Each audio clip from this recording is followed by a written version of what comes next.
Vibrant news. ప్రస్తుతం మనతో రవికిరణ్ గారు ఉన్నారు. రవికిరణ్ గారు వచ్చేసి ఉమ్మడి తూర్పుగోదావరి జిల్లా జనసేన పార్టీ జాయింట్ సెక్రటరీగా ఉన్నారు. అండ్ అలాగే ఆయన ఆర్కే పురం అనే ఒక సినిమా తీసినారు. సో ఆ సినిమా విశేషాలు ఏంటి, అండ్ జనసేన పార్టీ ఇటీవల అధికారంలోకి వచ్చింది అండ్ ప్రభుత్వ పనితీరు ఎట్లా ఉంది, ఇవన్నీ విషయాల మీద మాట్లాడడానికి ప్రస్తుతం మనతో రవికిరణ్ గారు ఉన్నారు. ఆయన మాటలోనే విన్నాం. నమస్కారం సార్. నమస్కారం అండి. ఎలా ఉన్నారు? బాగున్నాను సార్. సో ఆర్కే పురం అసలు ఎలా స్టార్ట్ చేశారు? అసలు ఒక చిరంజీవి గారి అభిమానిగా మీరు మొదలయ్యి మీ ప్రస్థానం ఈరోజు ఒక సినిమా తీసే వరకు వచ్చింది. ఒకసారి దాని గురించి మాట్లాడండి. ముందుగా ప్రేక్షకదేవులందరికీ నమస్కారం అండి. నేను ఈ రోజుని ఈ సినిమా తీయటానికి కారణం జనసేన పార్టీలో ఉమ్మడి తూర్పుగోదావరి జిల్లా జాయింట్ సెక్రటరీ ఇవ్వటం, చాలా పవన్ కళ్యాణ్ గారి పోరాటం పటిమ మాకు ఇవ్వటం, దాంట్లో ఉన్న తర్వాత ఈ యువత ఈ గంజాయికి డిపెండ్ అయిపోయి చాలా జీవితాలను పాయిజన్గా చేసుకుంటున్నారని దృష్టిలో పెట్టుకుని గంజాయి మీద సినిమా తీయాలి, ప్రభుత్వాలు అని ఒక నిర్లక్ష్యంగా ఉందని, గత ప్రభుత్వం నిర్లక్ష్యంగా ఉందని చెప్పేసి నేను సినిమా తీయాలని కోరికతో సినిమా తీసాం. ఈ ఆర్కే పురం అనేది కేవలం డ్రగ్స్ మీద ఒక చిన్న సందేశం ఇవ్వటానికి. సినిమా చిన్నది అవ్వచ్చు, కానీ పబ్లిక్ మాత్రం మంచి మెసేజ్ ఇవ్వగలుగుతున్నాం అనేది చాలా ప్రౌడ్గా ఫీల్ అవుతున్నాను. ఎందుకంటే ఇప్పుడున్న యువత ఎలా వాళ్ళ జీవితాలు పాడు చేసుకుంటున్నారు. నెక్స్ట్ మహిళలు కూడా చాలా ధైర్య సాహసాలు కావాలి. ఇప్పుడు ఈ రోజున ఎవరైనా గంజాయికి డిపెండ్ అయ్యి వాళ్ళని ఏమన్నా ఒక ఓల్డ్ చేసుకోవాలనుకుంటే వాళ్ళకి ఎంత ధైర్య సాహసాలు కావాలనేది కూడా ఈ సినిమాలో చూపించడం జరిగిందండి. సో దీనికి ప్రత్యేకించి దీనికి సపోర్ట్గా మన ఏపీ సినిమాటోగ్రఫీ మినిస్టర్ అయినటువంటి కందులు దుర్గేష్ గారు కూడా ఉన్నారు. అండ్ జనసేన పార్టీకి ఆయన చాలా కీలక సభ్యులుగా మనం చెప్పుకోవచ్చు. సో ఆయన సపోర్ట్ ఎలా వచ్చింది, ఆయనకి మీకు ఎట్లాంటి అనుభవం ఉంది? ఆ విషయంలో అయితే నా పూర్వజన్మ సుకృతంగా భావించాలి. ఎందుకంటే జనసేన పార్టీ ఉమ్మడి తూర్పుగోదావరి జిల్లా జాయింట్ సెక్రటరీ రావటం వల్ల ఆయనతో కలిసి నేను ప్రయాణం చేయటం జరిగింది. ఆ ఉద్దేశంలో నా నా నా నడవడిక కూడా చూసి దుర్గేష్ గారు కూడా నన్ను చాలా లైక్ చేసేవారు. అందులోకి ఆయనకి మినిస్టర్ రావటం, సరిగ్గా నా సినిమా ఇప్పుడే గత 5వ తారీఖుని సెన్సార్ పూర్తి చేసుకుంటాం చాలా అదృష్టంగా భావిస్తున్నాను నేను. అంటే ఇప్పుడు కీలకంగా జనసేన విజయం అనేది ఎంతలా ఉందంటే దాదాపు 21 స్థానాలు పోటీ చేస్తే 21 స్థానాల్లోని విజయం సాధించి అండ్ కూటమి విజయంలో ఒక కీలక పాత్ర పోషించింది. దీని గురించి ఏం చెప్తారు? చాలా, ఎందుకంటే పవన్ కళ్యాణ్ గారి నీతి నిజాయితీ. ఉదాహరణకి నాకు నరనరాల్లోకి ఒక పవన్ కళ్యాణ్ నాకు వ్యసనంగా మారిపోయారు. కారణం ఏంటంటే చిన్నప్పటి నుంచి చిరంజీవి అభిమాని అయినా కానీ ఆయన అభిమానిగా ఉంటాను. కానీ పవన్ కళ్యాణ్ గారు నాకు ఒక వ్యసనంగా మారిపోయింది. ఏంటంటే కొన్ని విషయాలు ఆయన ధర్మాన్ని నువ్వు పాటిస్తే ధర్మమే నిన్ను రక్షిస్తుంది, అలాగే అని ప్రతి మాట కూడా నాకు నరనరాలకు ఎక్కిస్తుందండి. అంటే గతాన్ని అంటే ఏ విషయాలైనా కూడా చాలా లోతైన విషయాలు, సమాజం పట్ల ఆయనకున్న అభిమానం, ఆయనకున్న ప్రేమ, ఆ ప్రతి మాటలోనూ నాకు లోతైన అర్థాలు నాకు తెలితాను. అంటే గతి ఎంతో మామూలుగా కొన్ని విషయాలు చెప్పారు. చాలా విషయాలు నాకు ఓన్ చేసుకున్నాను సార్. అండ్ ఇప్పుడు మీరు ఈ సినిమాలో ప్రత్యేకించి గంజాయికి బానిస అవుతున్న యువత గురించి సినిమా తీశాను అండ్ అని చెప్తున్నారు. అండ్ గతంలో చూసుకుంటే మన 2019 తర్వాత మళ్ళీ రీసెంట్గా జనసేన పార్టీ అధికారంలోకి వచ్చే ముందు ఏదైతే ఉందో 2019 నుంచి 24 వరకు కూడా ఏపీలోని గంజాయి వాడకం ఎక్కువ అయిపోయిందని, చాలా రకరకాల ప్రజలు దానికి ఎడిక్ట్ అవుతున్నారు అండ్ యూత్ ఎక్స్పెషల్లీ అని చెప్పేసి పవన్ కళ్యాణ్ గారు మన ప్రచార కార్యక్రమంలో చాలాసార్లు చెప్పడం జరిగింది. సో దాన్ని ఇన్స్పిరేషన్గా తీసుకుని మీరు ఈ సినిమా తీసారా, లేకపోతే మీరు ముందు నుంచి అనుకున్నాను? లేదు, 100% పవన్ కళ్యాణ్ గారు గంజాయి మీద గొంతెత్తిన వ్యక్తి. అంటే ప్రపంచంలో ఏదైనా ధైర్య సాహసాలు ఉన్నాయంటే నేను పవన్ కళ్యాణ్ గారిని చాలా బాగా నమ్ముతాను. ఎందుకంటే ఏ విషయాన్ని సరే చాలా డేర్గా మాట్లాడతారు ఆయన. ఒక గంజాయి విషయంలో చాలా డేర్గా ఎవరో మాట్లాడకపోయినా ఆయన మాట్లాడారు. ఆ విషయంలో నేను ముందు గతంలో ఇంకో సినిమా మొదలెట్టిన ఆ సినిమా మళ్ళీ ఆపి మళ్ళీ ఓన్లీ డ్రగ్స్ మీద తీయాలనే ఉద్దేశంతో మళ్ళీ మన గత 2023 డిసెంబర్లో దీనికి గుమ్మడికాయ కొట్టేసాం. అందువల్ల చాలా ఈ సినిమా ఇప్పుడు వరకు పూర్తయింది. సరిగ్గా ఈ ప్రభుత్వం రావటం, ఆయన మాకు ఒక సీఎం లాగే కనిపిస్తారు నాకు ఈ రోజుని. ఎందుకంటే మాకు అంత అదృష్టంగా భావిస్తున్నాను సార్. సో ఇప్పుడు మనం ఎక్కడ చూసినా ప్రతి ఒక్కళ్ళు డిప్యూటీ సీఎం పవన్ కళ్యాణ్ గారు చేపట్టినప్పుడు పదవీ బాధ్యతలు చేపట్టినప్పటి నుంచి పిఠాపురంలో యాజ్ మీ పక్కన నియోజకవర్గం దాదాపు తూర్పుగోదావరి జిల్లాలోనే పిఠాపురం అనేది ఒక పార్ట్ల ఉంది కాబట్టి అడుగుతున్నా. సో ఎట్లా ఉందండి, అంటే 2019 నుంచి 2024 వరకు ఉన్న ప్రభుత్వ పనితీరు ఎలా ఉంది, అండ్ జనసేన పార్టీ అండ్ కూటమి అధికారంలోకి వచ్చిన తర్వాత ఎలాంటి మార్పులు జరిగాయి, అండ్ ఎలాంటి అభివృద్ధి జరిగిందండి 30 రోజుల కాలంలో? చాలా ఎక్సలెంట్ సార్. ఆయన ఒక విజన్తో పని చేస్తున్నారు. కనీసం ఒక సెత్తేషన్లో కూడా విజన్తో ఆలోచిస్తున్నారు ఆయన. ఒక వేస్ట్గా ఉన్న సెత్తేషన్లో కూడా దాన్ని ఏ రకంగా మళ్ళీ ఉపయోగించుకోవాలని కోణంలో ఆలోచించారు. రాబోయే వినాయక చవితి కూడా ఎంత పద్ధతిగా మనం చేసుకోవాలనేది కూడా ఆ విషయాలు కూడా కోణం ఆలోచించారు. విజన్ ఉన్న పర్సన్ అతను. ఈ రోజుని కేవలం అభివృద్ధి ఎదరికెళ్తుందంటే కొన్ని ఈయన చూసి చాలా అంటే అపోజిట్ పార్టీ వాళ్ళని కూడా విమర్శించొద్దు అన్నాడు ఈయన. అంటే ఏంటంటే ఇతని దగ్గర ఉన్న లక్షణాలు ఏంటంటే అహంకారం లేకోకుండా తగ్గుంటాం అన్నమాట. పవన్ కళ్యాణ్ దగ్గర తగ్గుంటంలో చాలా గ్రేట్ అండి. అలాగే విజన్లో కూడా చాలా గ్రేట్గా నేను ఫీల్ అవుతాను. అంటే ఇంకా ప్రస్తుతం మాట్లాడుకున్నట్టయితే కనుక వైసీపీ నాయకులు చాలామంది చెప్పే మాట్లాడిన అంటే పవన్ కళ్యాణ్ గారు గెలిచిన తర్వాత పిఠాపురంలో ఉండరు, అందుబాటులో ఉండరు జనాలకి, ఆయన హైదరాబాద్ వెళ్ళి ఆయన సినిమాలు ఆయన చేసుకుంటారు అని అన్నారు. సో అలాంటి వాళ్ళందరికీ ఇప్పుడు ఆయన పిఠాపురంలో వెళ్ళడం, అక్కడ పర్యటించడం, అక్కడ డిఫరెంట్ కార్యక్రమాలన్నీ ఆయన చేపట్టడం, వివిధ సంక్షేమ కార్యక్రమాల్లో పాల్గొనడం, ఇవన్నీ చూస్తున్నప్పుడు ఏమనిపిస్తుందండి మీకంటే? వాళ్ళైతే సైలెంట్ అయిపోయారు. లేదు సార్, మెయిన్ పిఠాపురం అభివృద్ధి విషయంలో నెంబర్ 1 ఉంటుంది. మెయిన్ ఆయన పిఠాపురంతో సొత్త ఆంధ్ర అంతా ఆయన ముందు చూపుతో చాలా డేర్గా కొద్ది ప్లానింగ్తో వెళ్తున్నారు. ఈ రోజుని వైసీపీలు మాట్లాడతాక ఏముండదు. వాళ్ళ గతంలో చేసిన తప్పులు ఏమైనా ఉంటే కనుక వాళ్ళు సర్దుద్దుకుంటాకి వాళ్ళు మళ్ళీ ఏమైనా మనకి ప్రజలకు సందేశం చెప్పి టైమే చూసుకోవాలి తప్ప పార్టీని క్వశ్చన్ చేసే అవకాశం లేదండి వాళ్ళకి, వైసీపీ వాళ్ళకి. ఈ నెల రోజుల్లోనే చాలా అభివృద్ధి కార్యక్రమాలు పవన్ కళ్యాణ్ గారు చేయడం అన్నీ చూస్తున్నాం, సంక్షేమ కార్యక్రమాల్లో పాల్గొనడం ఇవన్నీ చేస్తున్నారు. సో ఇలా అంటున్నప్పుడు రానున్న 5 సంవత్సరాలు ఎలా ఉండబోతుందని మీరు ఏమనుకుంటున్నారు? డౌట్ లేదండి. ఎందుకంటే ఫ్యూచర్ ప్లాన్ ఏంటనేది మాకు అర్థమైపోతుంది. నెక్స్ట్ ఒక 20 ఇయర్స్ ఈ కూటమి అనేది అలాగ రన్నింగ్ అవుతుంది. ఒక అండర్స్టాండింగ్లో ఒక ఎదరికెళ్తున్నారు విజన్తో. ఎందుకంటే ఈ ఆంధ్ర రాష్ట్రం మళ్ళీ ఒక ఆర్థిక పరంగా డౌన్ అవ్వకోకుండా, ఈ గంజాయికి వీటికి యువత ఏమీ డ్యామేజ్ అవ్వకోకుండా ఓన్లీ ఈ ఆంధ్ర రాష్ట్రం జాబుల విషయంలో కూడా మంచి అభివృద్ధి చేసే విషయంలో మరి ముందుకెళ్తుంది అనేది నేను చాలా డేర్గా గర్వంగా చెప్పగలుగుతున్నాను. సో ఇప్పుడు ఇంకొక పెద్ద క్వశ్చన్ ఏంటంటే, పవన్ కళ్యాణ్ అభిమానిగా మీరు మాట్లాడుతున్నప్పుడు అయితే ఆయన కొన్ని సినిమాలు అయితే షూట్ చేసి రెడీగా పెట్టుకున్నారు, అండ్ అందులో మోస్ట్ హైప్ ఉన్న సినిమా ఓజీ. సో ఈ సినిమా త్వరలోనే రిలీజ్ అవుతుంది, చూడండి బాగుంటుందని చెప్పి ఆయన మొన్న ఒక ప్రెస్ మీట్లో కూడా ఒక పబ్లిక్ స్పీచ్లో చెప్పడం జరిగింది. సో ఓజీ గురించి మీ అభిప్రాయం ఏంటి?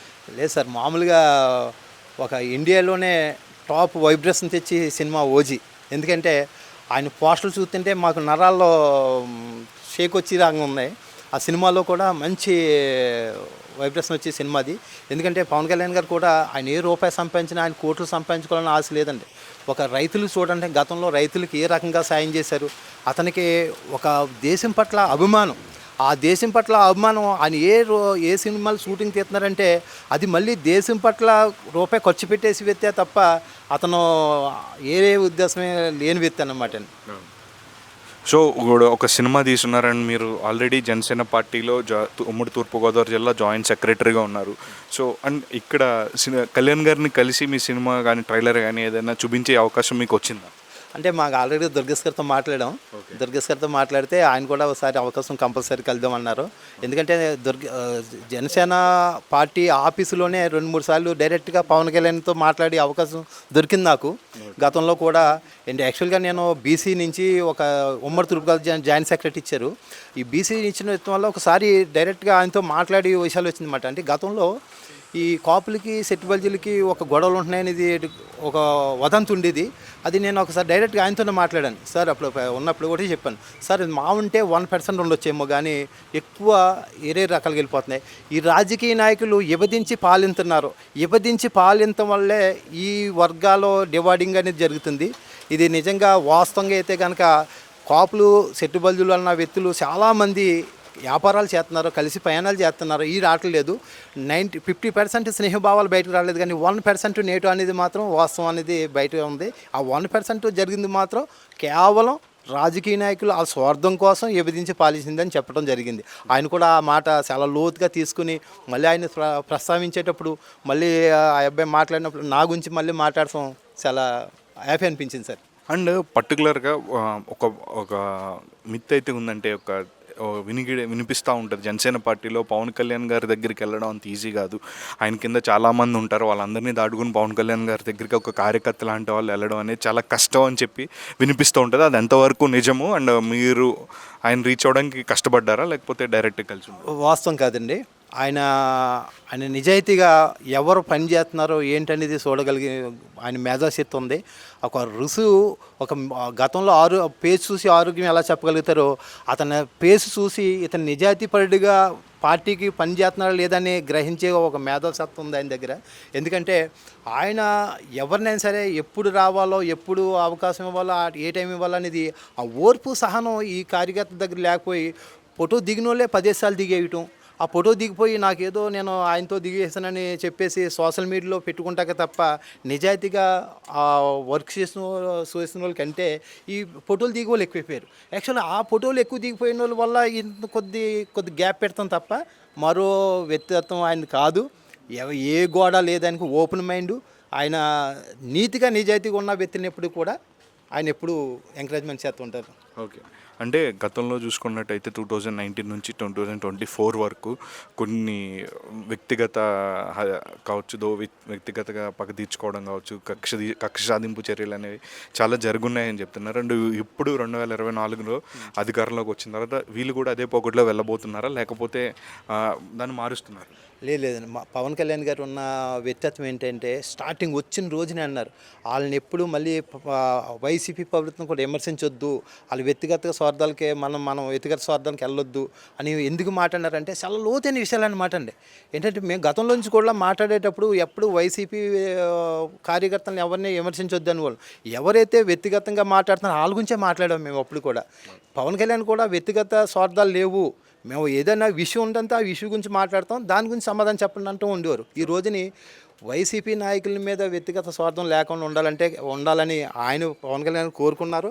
అదే రీతిలో ఈ రోజుని ఈ పార్టీని చూసి ఎప్పుడైతే ఉమ్మడి పార్టీ తెలుగుదేశం జనసేన పార్టీ ఎప్పుడైతే ఉందో ఈ పార్టీని చూసి మిగతా రాష్ట్రాలు కూడా కొద్ది నేర్చుకునే రోజులు వస్తున్నాయండి. సో రాజకీయాలు పక్కన పెడేస్తే కాసేపు మన సినిమాలోకి వచ్చేద్దాం. అండ్ ప్రస్తుతం మోస్ట్ హైప్డ్ ఫిల్మ్ ఏదైనా ఉందంటే గేమ్ చేంజర్ అండి. ఇప్పుడు RRR తర్వాత మన సోలోగా చేసిన రామ్ చరణ్ సోలోగా చేసిన సినిమా గేమ్ చేంజర్. సో ఎట్లా ఉండబోతుందండి, దాని మీద ఎక్స్పెక్టేషన్స్ ఎంతవరకు? ఆయన గ్లోబల్ స్టార్, ఆయనకి ఈ రోజుని ఆ స్టోరీ గురించి కూడా నాకు కూడా తెలుసు, చాలా వైబ్రేషన్ అవుతుంది, చాలా RRR రేంజ్లో ఉండబోతుంది అనమాట. ఆ రేంజ్లో ఉంటుంది అన్నమాట సినిమా. ఎందుకంటే ఏ తక్కువ అంచనాలు లేవు. కొంతమంది ఆల్రెడీగా భారతీయుడు ఇలా జరిగింది కదా, నెక్స్ట్ ఏంటంటే ఓ రంగంలో ఎక్కేసుకొస్తే దానికి పొంతం ఉండదు, దేనికి పొంతం లేదు. ఈ సినిమే ఏ డౌట్ లేదు సార్. అండ్ మన చిరంజీవి గారు విశ్వాంబర కూడా చాలా ప్రెస్టీజియస్గా తీస్తున్నారు. సో చాలా భారీగా తీస్తున్నారు ఆ సినిమా మీద మీ ఆయన చిరంజీవి గారు ఆయన గురించి చెప్పాలంటే ముందు ఆనందం ఎక్కువైపోతే మాటలు తక్కువ వస్తాయి నాకు. ఎందుకంటే ఆయన గురించి నాకు చిన్నప్పటి నుంచి అంత అభిమానం. ఎందుకంటే చిన్నప్పుడు ఈ రోజుని చిరంజీవి గారు పుట్టినరోజునే నేను సినిమా రిలీజ్ పెట్టి డేట్ పెట్టుకున్నానంటే నేను చిన్నప్పటి నుంచి కూడా ఈది సినిమాలు ఎంచుకోండి. అప్పుడు 700 ఎంతో ఉండేది. ఈది సినిమాలు ఎంచేసి శాక్యులిటీ పంచిపెట్టేసుకోండి. కారణం ఏంటంటే ఆయన పుట్టినరోజే నా పుట్టినరోజు రావటం, ఈ రెండు పుట్టినరోజు కలవటం, నేను వీధి సినిమాలు ఏం చేయటం, ఆ సినిమా వేసినప్పుడు వచ్చిన జనాలందరికీ శాక్యులిటీ పంచి పెడతాం చిన్నప్పటి నుంచి ఉన్న లక్షణం అనమాట నాకు. ఆ చిన్నప్పుడు స్టిక్కర్లు వేసుకునేవాడిని, షర్ట్ల మీద, కాస్ట్లీ షర్ట్ల మీద, వైట్ షర్ట్ల మీద స్టిక్కర్లు వేసుకునేవాడిని. చాలా అంటే రుస్తుం ఆ టైంలో అనమాట. చాలా నేను ఆయన గురించి మాట్లాడితే ముందు ఉల్లాసంగా మనకి ఆనందం ఎక్కువైపోద్ది అనమాట. ఇంకా పవన్ కళ్యాణ్ గారి గురించి మాట్లాడేటప్పటికీ ఓ ధర్మం విషయంలోనూ ఏదైనా క్వశ్చన్ చేయాలి విషయంలోనూ ధైర్యం వస్తుంది, ఆయన విషయంలో ప్రేమ పెరిగిపోతుంది నాకు. సో ఇప్పుడున్న ప్రస్తుతం ట్రెండ్ ప్రకారం చూసుకున్నట్టయితే మనకి అల్లు అర్జున్ గారికి అండ్ మెగా ఫ్యామిలీకి కొంచెం దూరం అయితే ఏర్పడింది. ఆయన డైరెక్ట్ వైఎస్ఆర్సీపీలో ఉన్న వాళ్ళ ఫ్రెండ్కి సపోర్ట్ చేస్తున్నారు, పవన్ కళ్యాణ్ గారికి కాకుండా అని చెప్పేసి ఒక అయితే నడుస్తుంది. అండ్ నెక్స్ట్ మన పుష్ప 2 డిసెంబర్కి పోస్ట్పోన్ చేసుకున్నారు. ఎందుకని రీజన్ అని అడిగితే సోషల్ మీడియాలో చాలామంది చెప్పే రీజన్ ఏంటంటే పవన్ కళ్యాణ్ గారు ఫ్యాన్స్ వల్ల హట్ అయి ఉన్నారు. సో దానివల్ల దాని మీద ఇంపాక్ట్ ఉంటుంది పుష్ప 2 మీద. యాజ్ ఒక మెగా అభిమాని అండ్ ఒక జనసేన కార్యకర్తగా మీరు చెప్పండి, అండ్ పుష్ప 2కి ఎలాంటి ఇంపాక్ట్ ఉండబోతుంది? యాక్చువల్గా చెప్పాలంటే 1% ఆయన అల్లు అరవింద్ గారు ఏం చేసుకుంటే కనుక 99% ఈ గొడవ కారణం వైసీపీ సోషల్ మీడియా.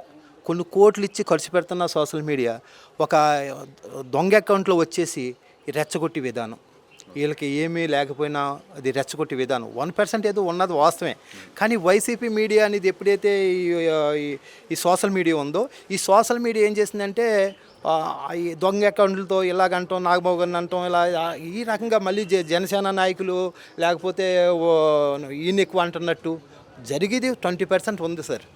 కానీ 80% మాత్రం దొంగ అకౌంట్ల మీద ఈ వైసీపీ మీడియా అనేది మాత్రం వాడుకుంటుంది అనేది నా నమ్మకం. అంటే మొన్న జరిగిన ఇన్సిడెంట్ తర్వాత పుష్ప 2 రిలీజ్ అయితే దాని ఇంపాక్ట్, ఆ రోజు జరిగిన ఇంపాక్ట్ పవన్ కళ్యాణ్ ఫ్యాన్స్ వల్ల పుష్ప 2 కలెక్షన్స్ తగ్గుతాయి అని చెప్పి సోషల్ మీడియాలో కంప్లీట్ ట్రోల్ అయితే నడుస్తుంది. అట్ ద సేమ్ టైం చాలామంది కొంచెం మంది పవన్ కళ్యాణ్ గారు సింపథైజర్స్ కావచ్చు, లేకపోతే ఆయన సపోర్ట్ చేసే ఫ్యాన్స్ అందరూ వచ్చి డెఫినెట్గా మేము ఈ సినిమాని సరిగ్గా చూడకపోవడం అట్లా చెప్పడం కూడా జరుగుతుంది. దాని మీద మీ అభిప్రాయం? అది వాస్తవం, 20% వాస్తవం. కానీ నేను అనేది ఏంటంటే ప్రజలు కూడా అర్థం చేసుకుంటారు, చిరంజీవి అభిమానులు, జనసేన అభిమానులు వీళ్ళందరూ అర్థం చేసుకుంటారు.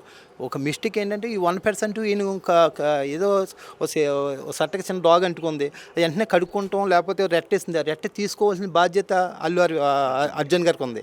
అల్లు అర్జున్ గారు ఆ రెట్ట తీసుకోవాలి తప్ప నేను ఎలాగ వండించుకుంటా అంటే అది మంచిది పని కాదు. ఎందుకంటే మా సుకుమార్ అనేది మా ఊరే, మా ఊరు యాక్చువల్గా మల్కిపురం అన్నప్పటికీ మా ఊరే. ఎందుకంటే ఆయనకున్న ఇమేజ్ మామూలు విషయం కాదు. ఈ రోజుని ఈ ఎవరికి వ్యక్తిగత ప్రెస్టేజ్కి వెళ్ళకోకుండా యాక్చువల్గా 20% నేను ఏమన్నాను 80% ఆల్రెడీగా వైసీపీ మీడియా అంటే సోషల్ మీడియా అని వచ్చి ఈ విషయంలో ఎంటర్ అయిపోయిన తర్వాత ఇది వాస్తవేమనుకుని జనాలు అనుకుంటున్నారు. ఇది ఎంతవరకు ఉన్నదని పబ్లిక్ కూడా అర్థం చేసుకుంటారు. చిరంజీవి అమ్మాయిలు కానీ అలాగే వైసీపీ జనసేన కార్యకర్తలు అందరూ అర్థం చేసుకుంటారు. దీన్ని వెంటనే కడుక్కోవాల్సిన బాధ్యత అల్లు అర్జున్ గారికి ఉంది. సో ఫైనల్లీ మీ ఆర్కేపురం సినిమా గురించి ఆడియన్స్కి ఏం చెప్తారు? ఆడియన్స్ ఏం చెప్తామంటే, నేను యాక్చువల్గా ఈ సినిమా చాలా సమాజం మీద ప్రేమ, ఎంతో ఒక మహిళ మీద అభిమానం, యువత ఆరోగ్యం నాశనం చేసుకుంటున్నారు. దీని అన్నిటిని దృష్టిలో పెట్టుకుని సమాజానికి అందుబాటులో కొద్దిగా ఉండాలి. సినిమా చిన్నదే కానీ సబ్జెక్ట్ మాత్రం మంచి సబ్జెక్ట్ ఇవ్వగలుగుతున్నాం. ఈ టైంలో రావటం చాలా ప్రౌడ్గా ఫీల్ అవుతున్నాను. ఎందుకంటే పెద్ద పెద్ద మాటల కంటే చిన్న మాటలు ఏంటంటే ఈ రోజుని హీరో ఎవరనేది కాదు, కథ హీరో. దీంట్లో కథనం హీరో అంతే తప్ప ఇందులో హీరోయిన్ బొంబాయిని తీసుకొచ్చాం, సెకండ్ హీరోయిన్ వచ్చినప్పటికీ కర్ణాటకని తీసుకొచ్చాం. దీంట్లో ఎవరనేది కాదు, మెయిన్ కథనం. దీంట్లో సన్నివేశాలు చాలా బాగుంటాయి. సమాజానికి ఇప్పుడు జరుగుతున్న ఏదైతే ఈ డ్రగ్స్ మీద జరుగుతున్నదో దానికి మ్యాచ్ అయ్యేలాగే సినిమా తీసాం. ఇది సమాజానికి ఉపపడింది కాబట్టి చాలామంది కూడా దీనికి ఆదరిస్తారు. అందరూ ఆదరించాలని నేను కోరుకుంటున్నాను. ఓకే అండి. And next last and final question. And ఇప్పుడు మన జూనియర్ ఎన్టీఆర్ గారు ఉన్నారు. ఆయన ప్రస్తుతానికైతే టీడీపీ పార్టీ కొంచెం దూరంగా ఉన్నప్పటికీ TDP next future of TDP junior NTR అని అంటున్నారు. అండ్ నెక్స్ట్ ఆయన రాజకీయాల్లోకి వచ్చినప్పుడు పవన్ కళ్యాణ్ గారు జనసేనగా ఉన్నప్పుడు ఎట్లా ఉండబోతుంది అనుకుంటారు? యాక్చువల్గా పబ్లిక్ ఎలా ఉందంటే నేటో అనేది ఎక్కువగా తీసుకుంటారు తప్ప పాజిటివ్ తీసుకోరు. జూనియర్ ఎన్టీఆర్ కూడా ఒకవేళ నిజంగా ఏదైనా ముందుకు వచ్చి ఏదైనా మాట్లాడితే ఇదేదో ఈ పార్టీ మీద ప్రేమ పెరిగిపోయింది అని బ్యాడ్ ప్రసారం ఎక్కువ చేస్తారు. నేనైతే బ్యాలెన్స్గా ఉన్నారని అనుకుంటాను నేను. ఎందుకంటే నేను ఈ రోజుని రామ్ చరణ్ గారు జూనియర్ ఎన్టీఆర్ వీళ్ళిద్దరు కలయికే మాకు ఇప్పుడు ఈ రోజున జనసేన తెలుగుదేశం ఈ రెండు కలవటా కారణం కూడా వాళ్ళు ముందు పునాది వేశారు అనుకుంటాను. ఎందుకంటే వాళ్ళిద్దరు కలయిక, వాళ్ళిద్దరు స్నేహభావాలు, వాళ్ళిద్దరికున్న ప్రేమ ఆప్యాయత ఇంచుమించు ఒక క్లోజ్ ఫ్రెండ్ కూడా ఉండలేనంత వ్యక్తిత్వం అంత ఇన్వాల్వ్ అయిపోయి ఉన్నారు. ఈ రోజున వాళ్ళిద్దరు స్నేహమే ఈ రోజున జనసేనకి తెలుగుదేశానికి ఒక ప్లాట్ఫామ్ వేసింది అనేది కూడా నేను బలంగా నమ్ముతాను. ఆల్ ద వెరీ బెస్ట్ అండి. అండ్ మీ సినిమా మంచి హిట్ అవ్వాలి అండ్ మీకు మంచి పేరు రావాలని మనస్ఫూర్తిగా కోరుకుంటున్నా. All the very best. Thank you sir, thank you. All ఫ్యాక్సీలందరికీ నమస్కారం. ఈరోజు ఈ సినిమా చిన్నదే కానీ మీరందరూ ఆదరించాలి. ఎందుకంటే ఈ సబ్జెక్టు అందరికీ నచ్చేలాగా ఉంటుంది, ఒక న్యాచురల్గా ఉండేదని నేను నమ్ముతూ సెలవు తీసుకుంటున్నాను. Thank you. Thank you.